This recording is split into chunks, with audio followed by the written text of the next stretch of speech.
고린도 교회를 소개하면서 설교를 시작하려고 합니다. 고린도 교회는 바울이 제2차 전도 여행 때 세운 교회입니다. 성경을 제대로 읽었는지 한번 확인해 볼까요? 바울이 고린도 지역에 몇 년간 머물면서 전도했죠? 정확하게요. 사도행전 18장 11절에 나오는데 1년 6개월을 머물면서 바울이 전도한 교회가 고린도 교회입니다. 이 고린도는 그 당시 로마 제국 내에서 아주 번성하는 항구 도시였습니다. 항구 도시다 보니까 사람들이 많이 왔다 갔다 했겠죠. 그리고 항구 도시다 보니까 다른 나라의 선박들이 많이 들어왔겠죠. 항구 도시다 보니까 새 속에 물들 가능성이 굉장히 많은 지역이 고린도였습니다.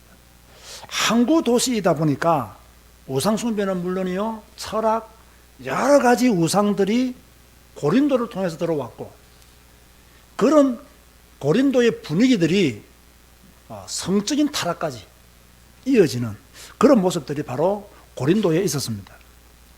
문제는요, 바울이 고린도에 있었을 때는 괜찮았어요. 그런데 바울이 고린도를 떠나고 난 뒤에 고린도 교회에 문제가 생겼습니다. 파당 문제가 생겼고요. 우상 숭배하는 사람들이 교회 안에 들어와 있었고요. 심지어 성찬식까지 무절제하게 행함으로 교회 안에는 여러 가지 시험거리와 다툼과 분열이 일어났습니다. 그래서 이런 소식을 들은 바울이 제3차 전도 여행을 하는 중에 편지를 보내는데 그것이 바로 고린도 전서입니다.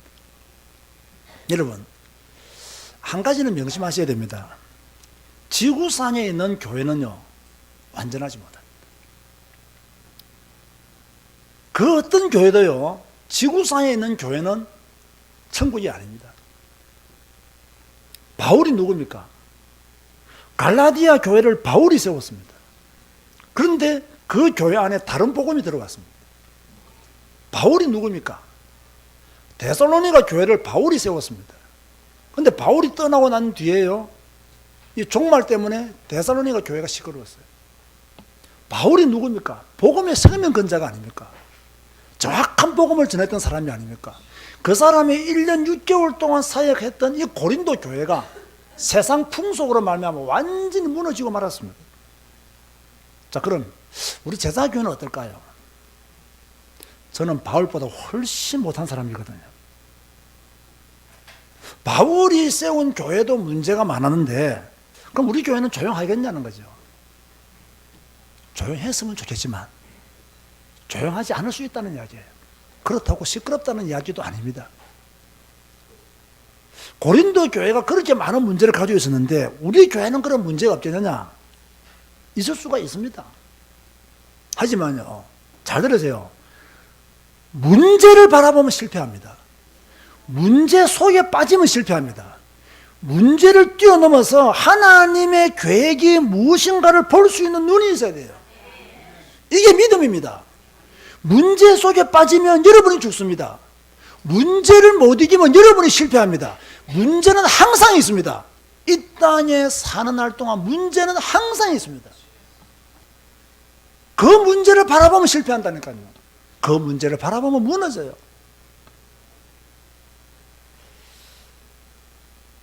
제가 옛날에 그 성경을 깊게 보기 전에는요, 문제가 생기면요, 하나님 이 문제 좀 없애주세요, 이렇게 기도했어요.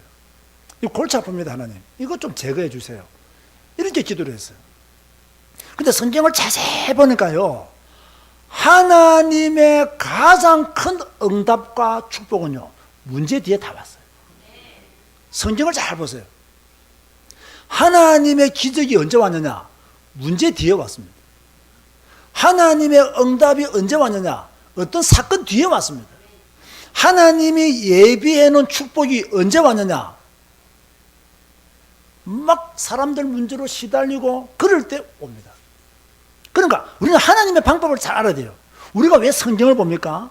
하나님의 방법을 보기 위해서 성경을 보는 거예요. 왜 우리가 성경을 봅니까? 성경을 통해서 하나님이 어떠한 역사를 일으켰는가를 보기 위해서 성경을 보는 거예요. 성경을 잘 보면 언제 언어가 갈라집니까? 애굽이라는 대군사들이 이스라엘을 공격하러 쳐들어왔을 때, 뒤쫓아왔을 때 혼혈가 갈라집니다. 언제 요단강이 갈라집니까? 제사장들이 뭡니까? 언약궤를 메고 발을 디딜 때 갈라집니다. 여러분 잘 보세요. 성경을 잘 보세요. 언제 큰 역사와 언제 큰 응답이 왔느냐? 문제와 사건과 여러 가지 상황 속에서 하나님이 기적의 문을 베풀어 주었다는 거예요. 그래서 저는 이제는요, 문제가 없어지기를 기도하지는 않습니다. 문제에 영원해라. 나는 영원히 그리스도를 붙잡을 것이다. 그리고 나는 응답받을 것이다. 나는 승리할 것이다. 그런 믿음을 가지면 되는 거죠. 자, 오늘 말씀 제목이 무엇입니까? 무엇을 세우라?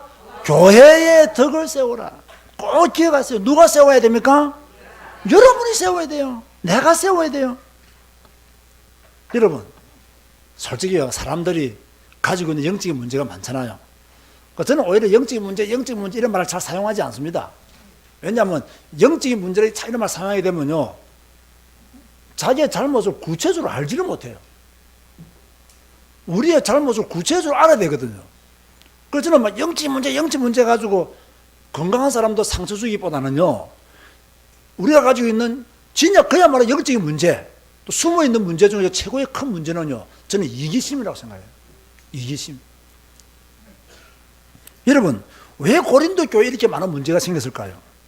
고린도 교회 교인들이 가지고 있는 이기적인 생각들 때문에 고린도 교회가 그렇게 많은 문제 속에 빠진 거예요. 당파 문제 왜 생겼어요? 이기심 때문에 당파 문제 생긴 거예요. 왜 음행으로 가득 찼습니까? 음행에 대한 욕심이 그들을 사로잡았기 때문에 음행으로 가득한 거예요. 왜 그들이 교회 안의 문제를 세상 법정으로 가지고 나갔습니까? 자기 욕심이, 자기 계획이, 자기 생각이 채워지지 않았기 때문에 세상 법정에 나가서라도 이겨야 되겠다는 이기심 때문에 신앙인들이 서로 싸워서 세상 판사한테 가서 재판을 받았단 말이에요. 자, 그렇다면 뭐 여러분이 하루 이틀 신앙생활 하신 분들이 아니지 않습니까? 오랫동안 신앙생활 하지 않았습니까? 그럼 여러분이 지금까지 신앙생활 하면서 시험에 든 적도 있고, 뭐 낙심한 적도 있고, 불신한 적도 있고, 실패한 적도 있고, 뭐 솔직히 뭐 삐진 적도 있고, 뭐 여러 가지 유형으로 다운되었을 때가 있었단 말이에요. 그럼 뭐 때문에 다운됐습니까 도대체? 뭐 때문에 그렇게 기분이 나빴습니까? 뭐 때문에 삐졌습니까? 뭐 때문에 낙심했습니까? 내 뜻대로 안 되기 때문에 삐진 거예요. 내 뜻대로 안 되기 때문에 낙심한 거예요. 내 뜻대로 안 되기 때문에 시험에 든 거예요. 뭐 때문입니까? 이기주의 때문에. 나를 위한 그 생각 때문에. 그래서 시험에 드는 거예요. 솔직히 또요, 여러분의 뜻대로 된다고 해서 성공한다는 보장도 없어요. 여러분의 생각대로 된다고 해서 축복이 온다는 보장도 없어요. 그런데 우리는요, 다 그렇게 이기심 때문에요, 자기 뜻대로 삽니다. 말은 주의하죠. 다 자기 뜻대로 삽니다. 말은 주님을 믿습니다 합니다. 다 자기 뜻대로 삽니다. 말은 교회를 사랑합니다 합니다. 다 자기 뜻대로 삽니다. 이게 얼마나 무서운 영적인 문제예요. 앞으로 여러분이 신앙생활 하면서 가장 조심해야 할 것이 있다면 여러분의 이기심을 채우려고 하지 마세요. 그거 가장 조심해야 돼요. 교회는요, 복음 공동체입니다. 교회는 신앙 공동체고요, 교회는 하나님의 영광을 위한 공동체입니다. 여기 와서 내 생각, 내 뜻, 내 계획, 내 주장 펼칠 이유가 전혀 없습니다. 저는요, 그런 교회를 만드느니 나는 영원한 개척교회 목사하겠습니다. 나는 그런 교회 성도들을 내가 끌어모으기 위해서 교회에 부흥시키겠다, 저는 그런 생각 없습니다. 왜 예수님이 섬기는 자가 되라고 했을까요? 왜 예수님이 나중에 되라고 했을까요? 왜 예수님이 이웃을 사랑하라고 했을까요? 너 안에 있는 이기심부터 버리라는 것입니다. 그 이기심 때문에 네가 병들고 다른 사람까지도 병들게 만든다는 거예요. 그래서 섬기는 자가 되고 나중에 되고 이웃을 사랑하라는 거예요. 제가 오늘 아침에 일어나서 성경을 읽고 이제 어제 다 정리해둔 원고를 다시 정리하면서요, 이렇게 설교를 다시 이렇게 요약을 하고 있는데, 갑자기 내 마음속에요, 어떤 생각이 딱 들어왔어요. 그 성경 원고를 읽고 있는 가운데 다 지금 요 부분에서 딱 들어온 거예요. 그래서 내가 쳐넣었어요, 다시. 왜 쳐넣느냐? 넣고 싶더라고요. 왜 우리 교회 성도들은 그렇게 자주 낙심하고 시험에 들까? 많이 들진 않는데 왜 성도들은 그렇게 자주 낙심하고 시험에 들까? 그걸 한번 생각해 봤어요. 성경을 읽는데 왜 자주 낙심하고 시험에 들까? 설교를 듣는데 왜 자주 낙심하고 시험에 들까? 답은요, 하나님은 여러분을 더 강한 그리스도의 군사를 만들기 위한 계획이라는 거예요. 그걸 여러분이 아셔야 돼요. 그게 답이에요. 다른 답을 찾을 필요가 없어요. 왜 우리 교회 교인들이 자주 낙심하느냐, 자주 시험에 드느냐? 하나님은 우리 교회의 미래를 위해서 우리 성도들을 훈련시키시는구나. 우리 교회의 미래를 위해서 우리 성도들을 단단한 그리스도인으로 만드시는구나. 내가 딱 그 생각이 들어봤어요. 솔직히 저는요, 여러분의 죄를 지적하는 설교를 하지 않습니다. 내가 한 번씩 목사는 성도들을 까야 된다 이렇게 말해서 난 한 번도 깐 적이 없어요. 말만 그래요. 까지도 못하면서 말만 그런다고요. 그런데 가보면요, 설교 때문에 시험에 드는 성도들도 있습니다. 왜 그런 줄 아세요? 왜 설교 때문에 시험에 들까요? 내가 답 말했잖아요. 미래를 위해서 더 단단한 그리스도인으로 만들기 위한 하나님의 계획이라고요. 그 계획인데, 그러나 맨날 시험에 들면 그러면 되겠습니까? 그건 아니거든요. 그건 아니거든요. 근데 여러분이 목사가 한번 되어보세요. 설교하기가 얼마나 어려운지요. 이 성경은요, 우리를 1분 1초도 그냥 두지를 않습니다. 우리가 편안하도록 그냥 두지를 않는다니까요. 계속 우리의 죄를 지적하고 우리가 어려운 길을 가도록 인도하시고 우리가 잘못된 길로 빠지지 않도록 틀린 생각하지 않도록 계속 성경은 우리에게 말씀해 주신단 말이에요. 그럼 목사는 그것만 계속 설교하는 거예요. 그런데 성도들은 자기 형편에 따라서, 자기 상황에 따라서 말씀을 잘못 받아버려요. 목사는 성경과 교회의 덕을 위해서 설교하는데 성도들은요, 엉뚱한 생각한다니까요. 제가 조금 더 구체적으로 설명해 볼까요? 제가 한번 설교하다가, 여러분 조금 몸이 좀 뚱뚱하신 분들은 살 좀 빼줘요 했다고 합시다. 안 했는데, 그럼 목사가 그 말 왜 하겠어요? 살찌는 걸 비우는 겁니까? 여러분의 건강을 위해서 하겠어요? 그건 여러분 어떻게 해석합니까? 내가 안 했던 말도 합니다. 내보고 게으르다고 살찌다고 하신다는 거예요. 그러면 이거 어떻게 내가 감당을 해요? 자, 내가 또 반대로 그러면, 키 작은 사람들은 독합니다 라면요. 모든 키 작은 분들은 왜 목사님 내보고 독하다 하냐고. 나를 왜 깠냐고. 이렇게 생각한다니까요. 설교할 게 있어요, 없어요? 설교할 게 없어요. 약간 야유신 분들은 성격이 날카로울 수 있습니다 말하면요, 내보고 성질 더럽다고 하네 이렇게 한다니까요. 설교를 할 수가 없다니까요. 할 수가 없어요. 괜찮습니다. 그렇게 하세요. 넘어지지만 마세요. 99번 넘어져도 100번째는 나시기 바랍니다. 여러분들을 그리스도의 군사로 만드시고자 하는 하나님의 계획이다. 저는 그걸 믿어요. 그걸 믿기 때문에 저는 낙심하지 않습니다. 사실요, 지금 우리 교회가 처해 있는 위치, 우리 교회가 처해 있는 상황을 잘 보면요, 하나님은 지금 우리 교회에요, 개척 이후에 가장 큰 은혜를 주고 계시거든요. 하나님은 지금 가장 큰 은혜를 말씀을 통해서, 성경을 통해서, 오직 성경 한 권을 통해서만 하나님은 설교하게 하시고 성경 한 권만 가르치게 하시고 선포하게 하신단 말이에요. 이걸 누가 알까요? 사탄도 알아요. 그러니까요, 하나님의 은혜가 가장 많이 임하는 이때에 사탄도 가장 많이 역사하는 거예요. 사탄도 가장 많이 활동하는 거예요. 이걸 여러분이 알고요, 속으면 될까요, 안 될까요? 안 되죠. 이때는 교회가요, 딱 하나가 되어서 오직 예수 그리스도, 오직 성경 한 권, 나는 이 안에 들어가 있는 성도가 되겠다라고 다짐하고 결심하고 모여들어야 될 줄로 믿습니다. 그래야 교회다운 교회가 되는 거예요.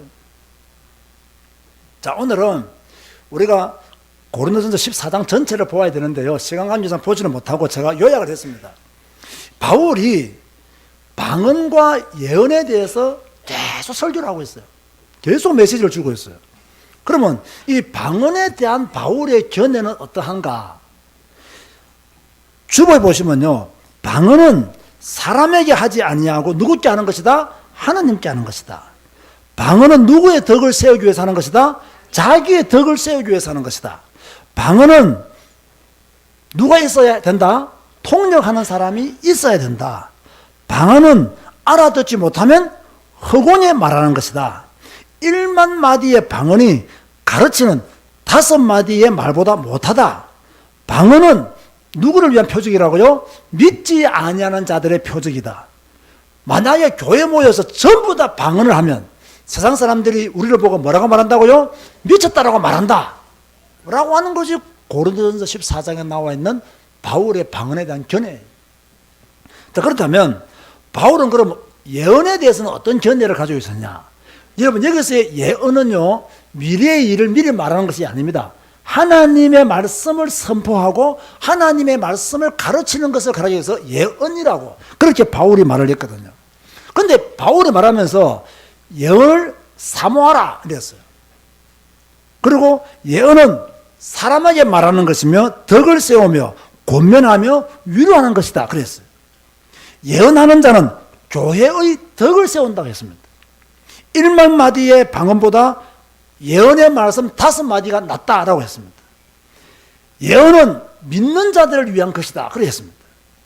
예언은 더 중요하죠. 책망을 하고 판단을 하여 그 마음에 숨은 것들을 드러내어 하나님을 경배하게 한다 이렇게 말했습니다.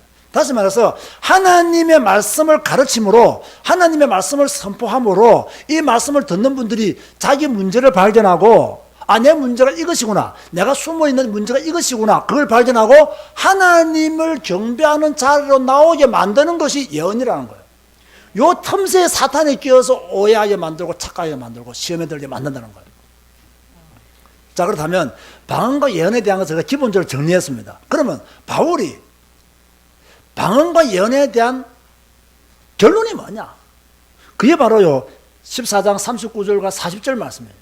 여기에 뭐라고 말씀하고 있습니까? 그런즉 내 형제들아, 예언하기를 사모하며 방언하 말하기를 뭐하지 마라? 금하지 말라. 모든 것을 품위 있게 하고 질서 있게 하라. 그렇게 바울이 말을 했습니다. 자, 바울은 방언을 무시하지 않았습니다. 다만 자기를 위한 것이요 통역 없이 무질서하게 사용되어지는 것은 곤란하다라고 하는 것이 바울의 견해예요. 하지만 성도들은 방언보다 예언하기를 더 사모하라. 왜? 예언은 자기를 위한 것이 아니라 다른 사람을 위한 것이기 때문에 다른 사람을 돌아올 수 있는 기회를 제공해 주는 그런 좋은 은사이니까 그것을 더 사모하라. 그렇게 말했어요. 자, 그렇다면 보세요. 왜 바울이 방언과 예언을 비교하면서 이렇게 말하고 있을까요? 지금 이게 단순한 교훈이 아니라 그 당시에 고린도 교회의 상황과 맞물려 있어요. 이게 무슨 말이냐면 그 당시에 고린도 교회 안에는요 가장 은사를 받은 사람들이 많았어요. 그런데 특별히 유별나게 방언 받은 사람들이요 다른 사람이 받은 은사들은 무시해요. 그 은사 중에 최고의 은사는 방언이다 하고 떠들기 시작한 거예요. 뭐 예언하는 은사가 뭐 그렇게 좋으냐 하면서 방언이 최고다. 방언으로 기도해야 하나님을 영원롭게 할 수 있다. 방언 기도해야 하나님이 들으시고 응답하신다. 다른 건 다 소용없다. 방언한 사람 모여라. 우리끼리 방언으로 기도하자. 왁자지껄. 이게 고린도 교회의 분위기였다는 거죠. 근데 이것을 딱 듣고 보니까 바울이 교회가 지금 위험에 빠뜨리게 생겼단 말이에요. 교회가 지금 위기 가운데 빠진단 말이에요. 여러분, 주의 종들은요, 여러분들이 아무리 귀하고 아무리 좋은 분들이라도 여러분들이 교회를 위기로 빠뜨리면 주의 종은 가만히 있지 않습니다. 성도들이 교회를 위기로 빠뜨리는데 주의 종들이 좋아하고 박수치고 잘한다고 칭찬할 사람 누가 있겠어요? 그때는 무슨 금을 들어서라도 책망을 해야 되고 바른 길로 가도록 인도해야 되는 거예요. 그러니까 바울이요 그 역할을 한 거예요. 아마 우리 교회에서 신앙생활 하신 분들은 뭐 방언이 뭔지 잘 모를 겁니다. 그죠? 저는 어릴 때부터 신앙생활 했잖아요. 부모님들이 다 신앙생활 했고. 그죠? 4대째 5대째 예수 믿는 집안이란 말이에요. 제가 어릴 때만 해도요, 우리 교회에 방언한 사람들이 많았어요. 제가 어릴 때만 해도요, 방언해야 된다고 주장한 사람들이 많았습니다. 그런데요, 방언을 해야 된다, 방언이 좋다, 방언 기도하는 사람들이 제가 딱 볼 때는요, 하나님의 축복을 받았느냐? 받지를 못했어요. 이들이 성숙한 그리스도인으로 승리했느냐? 미안하지만 승리하지를 못했어요. 그렇게 방언 기도하는 사람들이 교회를 분열시키는 일에 대부분 다 앞장섰어요. 그렇게 방언 기도하면서 은사 운동하던 분들이 전부 다 자녀들이 다 망해버렸어요. 저는 그것을 확실히 보았거든요. 그래서 저는 이 바울의 말을 저는 이해가 되어져요. 저도 막 학교 다닐 때, 중고등학교 다닐 때 막 산에 기도 많이 했어요. 우리 그 당시에 뭐 교회에서 수련회 한다면요. 우리 저는 부산의 고향이기 때문에 저 감림산 아니면 저 김해 쪽 가면요. 무척 높은 곳에 있대서 무척산이 있어요. 그 무척산에 있는 기도원이 무척산 기도원이었어요. 거기에 막 살 가만히 들고 올라갔어요. 2박 3일 수련회 하니까. 얼마나 힘드는지 올라가는 순간 은혜가 돼요. 그런데 딱 엎드려 기도하는데 막 저도 그때 막 방언이 터지고 했어요. 그 나는 방언을 별로 하고 싶지 않더라고요. 그래서 저는 뭐 그만뒀죠. 제가 지금까지요, 교회에서 어릴 때부터 수많은 사람들이, 수많은 성도들이, 수많은 여성 권사님들이 방언하는 기도소를 듣고요, 내 마음속에 저건 진짜 좋은 방언 같아, 이런 생각이 별로 안 들었어요. 이게 뭐 딱꼭질 하는 건지 재채기 하는 건지 이게 뭐 목에 걸려서 깔깔거리는 건지 그런 이상한 방언들이 막 너무 교회 안에 많은 거예요. 그러나 제 마음속에요, 정말 아름다운 방언을 내가 들어봤어요. 여성 한 분이 방언 기도하는데요, 그 기도 소리가 너무 아름다운 거예요. 진짜 그 천사의 목소리로 기도한다라는 생각이 들 정도로 그렇게 방언을 기도했어요. 나는 그 한 분 외에는요, 다른 분의 방언에 대해서는요, 별로 신뢰가 쌓이지가 않아요.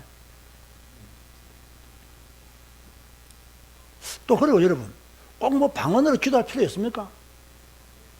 저는 없다고 생각합니다. 만약 하나님이 여러분의 입을 그냥 움직여 있어서 방언으로 기도하게 만드시면 모를까? 꼭 내가 돌아가지도 않는 혀를 돌리려고 일부러 애쓰고 방언 은사를 달라고 그렇게 기도를 하고, 여러분 방언의 은사를 달라고 기도할 생각이 있으면요, 성경도 많이 보세요. 성경도 많이 읽으세요. 저는 그런 신앙의 사람이거든요. 저는 방언을 부인하지는 않습니다. 바울도 부인하지 않았어요. 그러나 교회의 질서를 어지럽히는 방언은 곤란하다는 거예요. 그것은 하지 않는 것이 좋다. 지금 고린도 교회가요, 지금 이런 문제에 빠진 거예요. 그런데 우리 한국 교회도 이런 교회들이 있을까요, 없을까요? 많아요. 여러분 몰라서 그렇지. 여러분은 제사교회만 다니기 때문에 몰라요. 예? 워낙 좋은 교회 다니니까 우리 교회가 얼마나 좋은 교회인지 모르죠, 지금요. 이상한 교회 엄청 많습니다. 뭐 팔 붙이봐라, 짧은 건 내가 길게 나오 해줄게 해서 뭐 이상한 교회 많아요. 예?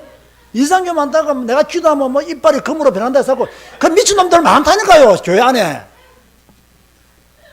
정말 많아요. 예? 방언 기도하면, 내가 은사로 기도하면 병 나는다 하고 사기치는 목사들 많아요. 여러분요, 사람은요, 다 적당한 병은 다 짊어지고 사는 겁니다. 맞습니까?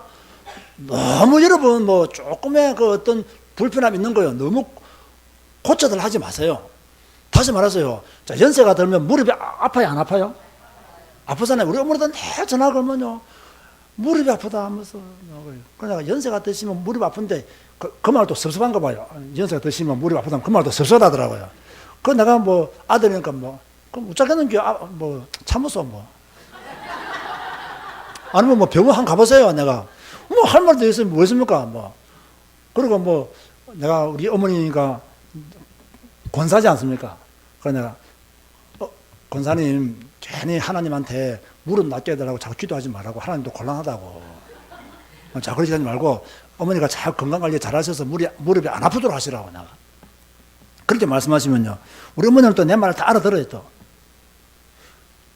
제가 그 신학교 다닐 때요, 들었던 아주 충격적인 말이 하나 있습니다. 어느 성도가 저보고 하더라고요. 하나님은 방언으로만 기도해야 기도를 들으시고 응답하신다는 거예요. 내가 그 말 듣고 깜짝 놀랐어요. 우리 교회 성도는 아니었는데 어떤 분이 하더라고요. 하나님은 방언 기도만 좋아한다는 거예요. 그 방언 기도만 넣는다는 거예요. 내가 얼마나 용감했는지요. 성경 줬어요. 찾아서 말해봐라. 성경 어디에 하나님이 방언 기도만 드나요? 여러분, 구약은요, 방언에 대한 이야기가 거의 없습니다. 예수님의 공생의 기간 동안 예수님이 딱 방언에도 한마디 했습니다. 믿는 자들에게는 표적이 따르니 너희가 새 방언을 말할 것은 그게 처음입니다. 방언의 역사는요, 오순절 성령 강림 이후에 마가다락방에 나타났고요. 그리고 고린도 교회에 나타났고요. 에베소 교회에 나타났고요. 몇몇 교회 외에는요, 방언의 역사가 다 크지 않습니다. 근데 그분이 말하기를요, 방언으로 기도해야만 하나님 들으신다는 거예요. 이상한 교회 너무 많다니까요. 틀린 교회. 심지어 방언을 가르쳐주는 교회도 있습니다. 여러분 지금 정말 안 믿어지지요? 강 목사님 뭐라 했습니까 지금? 알고? 경험했다고 옛날에. 그걸 왜 경험하셨어요? 근데 옛날에 다 그렇게 경험했어요. 저도 가서 경험했거든요. 아니 어느 집회 갔는데 어느 이제 교단 목사님이, 이 교단은 좀 방언을 안 하는 교단의 목사님이에요. 이분이 이제 하나님을 사랑하니까 방언을 받고 싶은 거예요. 그 세미나 오신 거야. 그 반이 있는데요. 그 조장이라는 목사님이요. 그 방언을 받고 싶어하는 그 목사님 보고 방언을 받게 해주겠다면서 무릎 꿇으라 하더라고요. 나 옆에서 봤죠. 무릎 꿇으라 하더니 막 손을 들고 막 우리 함께 기도해 주자면서 막 기도를 막 하더라고요. 난 기도 안 했어요. 왜 기도를 안 하냐? 내가 저분에게 방언을 받도록 기도할 이유가 별로 없더라고요. 눈도 가만히 봤죠, 나는. 가만히 봤더니 막 무릎을 꿇고 손 들리면 안 들리면 막 위에서 막 할렐루야 하면서 막 손바닥을 계속 할렐루야. 이 목사님도 막 자꾸 방언 받아보고 기도하고 막 할렐루야. 해가 한 2번 꼬였더니요, 이 위에 치는 목사가요, 방언 받았다더라고요. 이야, 나 참 희한하더라고요. 근데 그 다음날 가방 들고 나왔다는 거예요. 집에 돌아와서. 그때 쭉 강원도 어디서 멀리서 했어요. 내가 그때 부산서 올라갔거든요. 근데 가방 들고 나왔다. 내가 왜 가냐요? 나 이런데 못 있겠다고. 그때 다른 말 안 하고 추워서 못 있겠다고. 그래 나왔거든요. 옛날에는 그런 데가 많았습니다. 방언 가르쳐 준다. 그런 교회 많았습니다.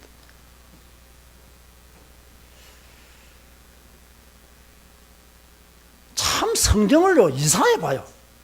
성경을 이상하게 배웠어요. 사람이 가르친다고 방언합니까?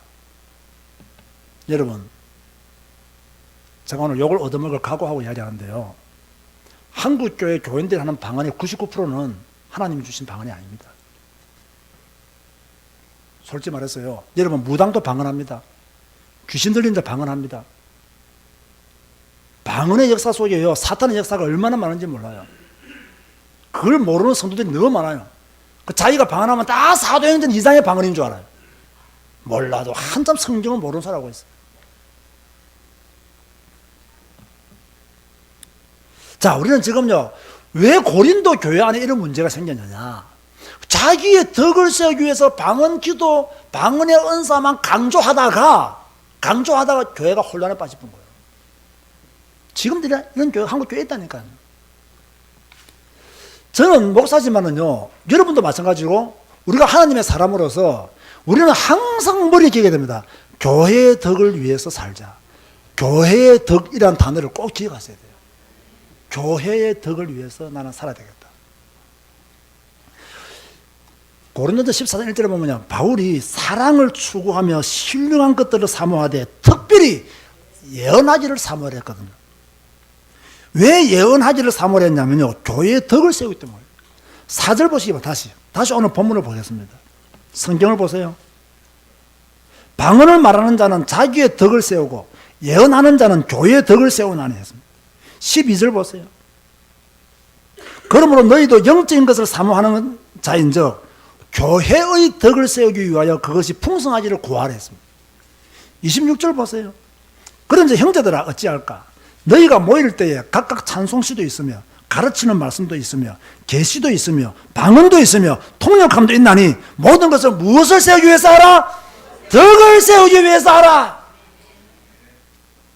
자, 그럼 오늘 우리가 깊게 생각해야 될 단어, 하나님이 고린도전서 14장을 통해서 21세기를 살고 있는 저와 여러분들에게 하나님이 어떤 메시지를 주고 계시느냐? 모든 사람들이 자기의 이익을 위하여 살고 있는 이때에 하나님의 사람들은 교회의 덕을 위해서 살아라. 믿음의 사람들은 교회의 덕을 위해서 행동해라. 그걸 지금 말씀하고 있는 거예요.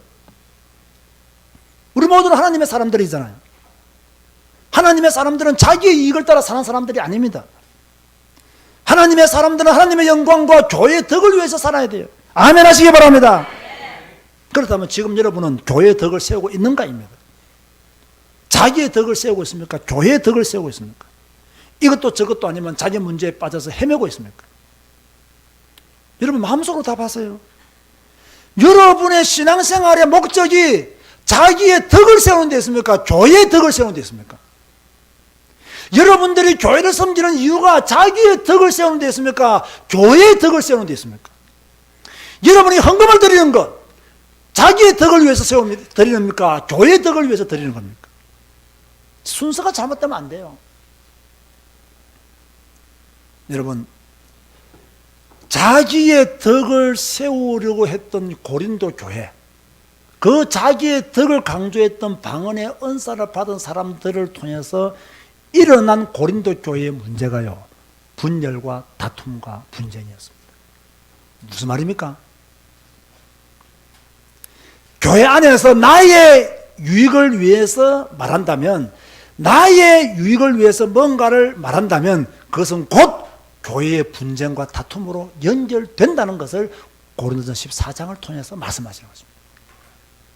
왜 고린도 교회가 혼란 가운데 빠졌습니까? 왜 자기가 방언을 한다고 그것이 최고의 은사라고 주장하고 다른 은사를 왜 무시했습니까?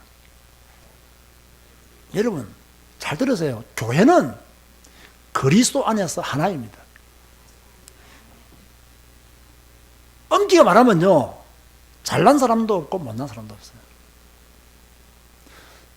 눈은 눈의 사명을 감당하면 되고 발은 발의 사명을 감당하면 돼요. 여러분이 목사가 될 수 없고 나는 성도가 될 수가 없습니다.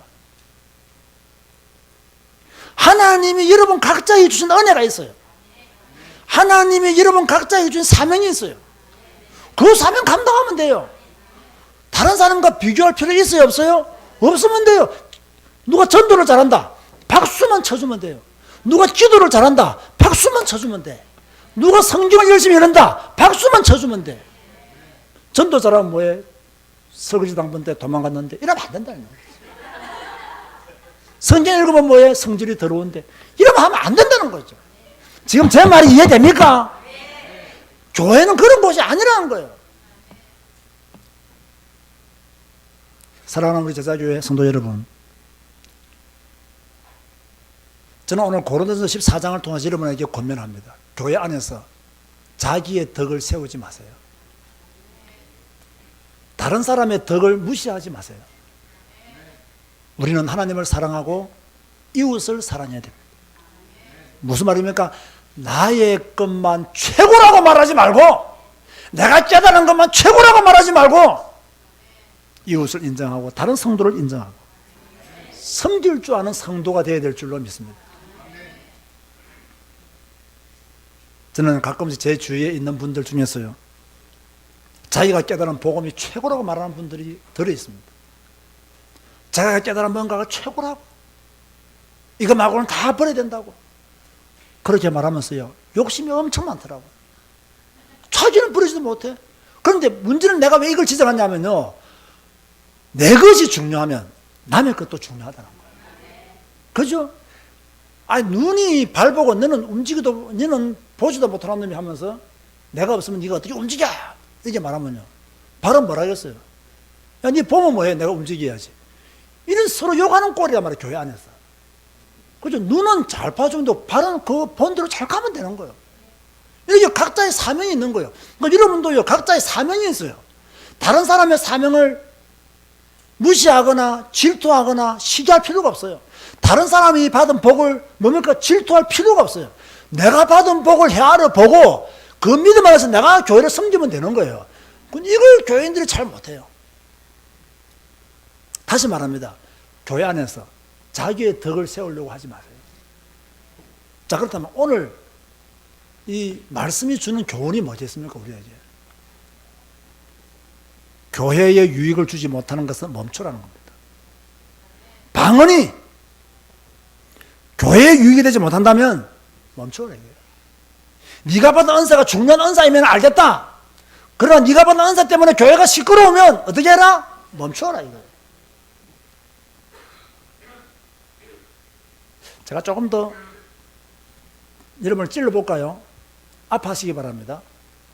여러분이 예배 실패하는 것이 누구의 유익을 위한 것입니까? 내가 예배 안 드리는 거 누구의 유익을 위한 거예요? 나의 유익을 위한 겁니까? 교회의 유익을 위한 겁니까? 엄기가 말하면 둘 다 아니야. 망하는 이유야, 망하는 이유. 근데 자기 유익을 자꾸 추구하다 보니까 예배 시간에 빠지는 거라고요. 그 결론적으로 말하면 자기 유익을 위한 것이 아닌데 예배 시간에 빠지는 거라고요. 자, 1시간 기도에 참석하지 않는 이유가 교회의 유익을 위한 겁니까? 자기의 유익을 위한 겁니까? 자기의 유익을 위한 겁니다. 따지보면 자기를 위한 것이 아니에요. 기도 안 하기 때문에. 자꾸 우리는 이런 개념은 우리의 시간표에 맞도록 한번 생각해 보아야 된다는 거예요. 방언이 나쁜 것이 아닙니다. 그러나 그 방언으로 교회의 유익을 세우지 못하면 중단해야 된다는 거예요. 여러분의 어떤 행동이 나쁜 것은 아닙니다. 그러나 그 행동이 교회의 유익이 안 된다면 뭐 해라? 멈춰라는 거예요. 지금 메시지가 들리십니까? 들으시기 바랍니다. 교회 공동체는 그런 것입니다. 내 이익을 위하여 교회를 끌고 갈 수는 없는 겁니다. 목사도 목사의 이익을 위하여 교회를 끌고 가면 안 됩니다. 성경 따라가야 되죠.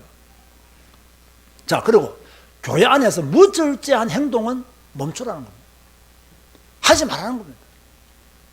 다른 사람에게 피해를 주거나 교회를 혼란스럽게 만드는 행동 멈추라는 겁니다. 내가 사용하는 언어가 절제하지 못한다면 그것으로 인하여 여러 가지 문제가 발생할 수 있으니 언어를 절제해라. 당신은 그 행동이 나쁜 것은 아니지만 다른 사람이 싫어하는 모습이 될 수 있으니 그것도 멈춰라. 특별히 다른 성도에게 부담을 주는 그런 행동들은 멈춰라. 등등을 지금 말하고 있는 거예요. 그러면서 교회는 모든 것을 질서 있게 해야 된다는 거예요. 질서 있게. 방언도 하려고 하면 통역자를 세워서 질서 있게 하고 예언의 말씀도 하려고 하면 뭡니까? 질서 있게 해라. 이름 잘 들어보세요. 지금 질서가 없기 때문에 교회가 문제가 더 크게 발생해요. 교회일수록요, 여러분이 대한민국 법을 지키는 것보다 여러분들이 하나님의 자녀로서 성경을 더 따르는 것이 시급한 문제입니다. 그래서 교회일수록 더 질서가 있어야 돼요.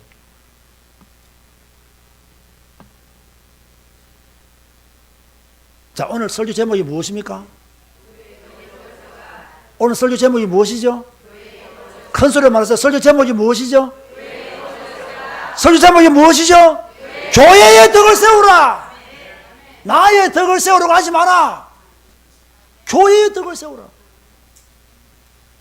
이것이 바로 오늘 고린도전서 14장을 통해서 하나님은 바울을 통해서 우리 교회에 주시는 메시지입니다.